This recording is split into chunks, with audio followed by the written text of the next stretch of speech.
I want to thank HRD Network President Prem Singh ji for giving me the opportunity to share my thoughts with the search committee for the new president.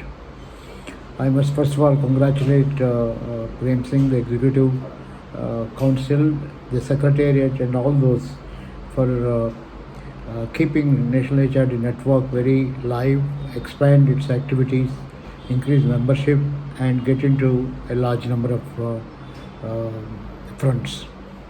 The role of the president is going to become very complex given the expansion and growth opportunities and the idea we have of participating in making National HRD Network contribute to the national goals of Viksit Bharat by 2047.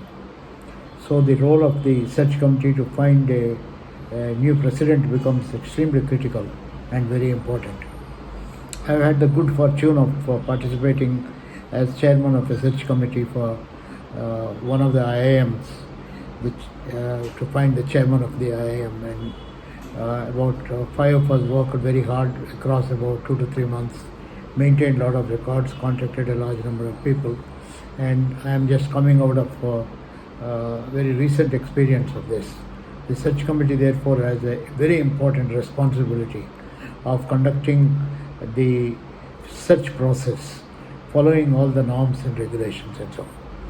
In National HRD Network, often a question has been raised about why such process and why not elections. I think we went through a lot of turmoil in the last 1 decade, and by now it's a very well established norm across many institutions to have a search committee, which is accepted well by Government of India. Therefore, I don't suppose there could be any questions about the process at all. However, it puts enormous responsibility on the search committee to be able to follow the process. Number one, it is very important to consult all the stakeholders, which includes the 25,000 and odd members through chapters. It may be difficult for the search committee to contact each and every one of them, but make use of the chapters and get views and opinions of the members, not necessarily only about the candidates, but about the tasks that are there. I think the chapters could do chapter-based kind of exercises for generating ideas and so on. Number two, it is also very important to identify and then list down the complex tasks that the president of the National HRD Network will have to perform.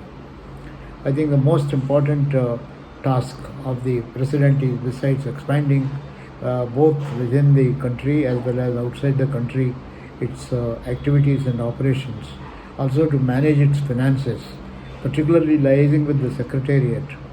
On one side, enabling the Secretariat to do great work, and at the same time managing the finances and resources required for the Secretariat to do this network is going to be a very big challenge.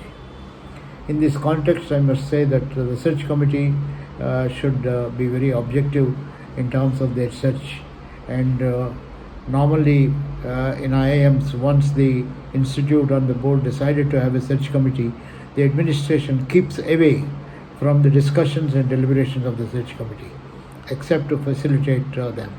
This is because they don't want to be seen as interfering in any way. I think in our National HRD Network context, it is very important for the search committee to do all the work by itself, except for administrative support from the Secretariat. It is particularly important because if this is not done, any one of the members could raise a question and create legal issues, and therefore I think this has to be a very balanced way the search committee will have to work. While they have to depend for mails and other kind of things too on the Secretariat, I think it will be better to keep the Secretariat, because of conflict of interest, away from the search process and the recommendation process of the National HRD Network. I'm sure I don't need to say this to the members. They are very well aware of the kind of complications we have had at one point of time in NCR and others. Another important point they may keep in mind is the time required to be spent by the President. Prem Singh ji and earlier Nathan sir have done marvelous job in terms of giving the time that is required. But we have had occasions in the past where the president, for some reason or the other, could not give enough time. As a result, the network has gotten into limbo. In one case, in fact, we had to appoint a rejuvenation committee, and then they had to go around the country rejuvenating all the chapters and things like that. Therefore, it's very important that the search committee finds a person who can devote time and who has an organizational support and who is not likely to run into conflict of interest issues with an HRD network. Anyone who becomes the president, if that person has to, in terms of his or her business or organization business, if they have to depend for any reason on HR fraternity, then there is a potential conflict of interest. Therefore, I would recommend that the search committee should be extremely cautious of making sure that the president nominee or president recommended will not have any conflict of interest in terms of the organization. At the same time, the support of the board of the company where the person works becomes very important. In the past, the chairman of search committees have gone out of way and made sure before the candidate is even recommended to first check with the candidate. Number two, if you are more or less certain, at some point of time, check with the top level management of that particular organization to make time of the president nominee available for the service of the society. I think being a president of an NHRDN network is a great service to the society and great participation in nation building activities. And it is going to be challenging. And therefore, I'm sure the search committee will do its best in terms of spending their own time and getting all stakeholders, including the current members as well as the future potential members from across not only the country but outside, and take their views and find a good president of the National HRD Network. Side by side, I would also recommend the search committee to think of some kind of reorganization of the National HRD Network. At one point of time, there were thoughts that the National HRD Network should have 4 vice presidents who could be groomed to be the president. We have not fully implemented that, but I think it's worthwhile thinking of it. Is it possible, is it necessary to think of 4 regional presidents or 5 regional presidents?